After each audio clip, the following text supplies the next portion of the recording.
હું તમને એક વાત પૂછું કે તમે અંગ્રેજોનું શાસન જોયું છે? મેં આજે જોયું છે. મારાથી બોલાયું નથી.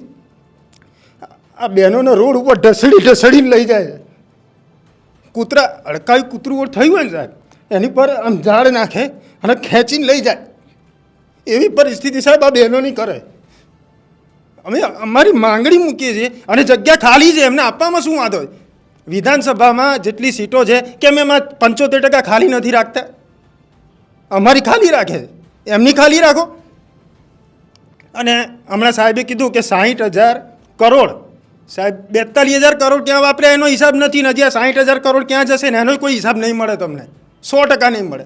કચ્છની અંદર સાહેબ એવી સ્કૂલો છે જે પતરામાં ભણે છે વિદ્યાર્થીઓ. 150 વિદ્યાર્થીઓને એક જ શિક્ષક ભણાવે છે. હવે પહેલા ધોરણના બાળકને ભણાવે, ત્રીજા ધોરણના બાળકને ભણાવે અને 8મા ધોરણના બાળકને પણ ભણાવે.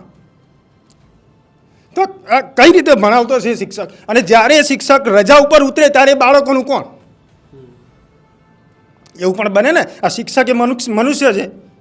ક્યારેક એને એવો પ્રસંગ આવી જાય કે 1 કે 2 દિવસ રજા ઉપર ઉતરે તો એ બાળકોને ભણાવવાવાળું કોણ?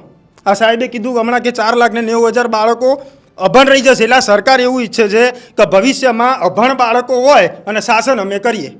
એટલે મેં તમને ના કીધું કે અમે આજે અંગ્રેજોનું શાસન જોયું છે, બરાબર. અને સરકારને હું હજી કહેવા માગું છું કે આ યુવાનો હવે જાગ્યા છે, બરાબર છે.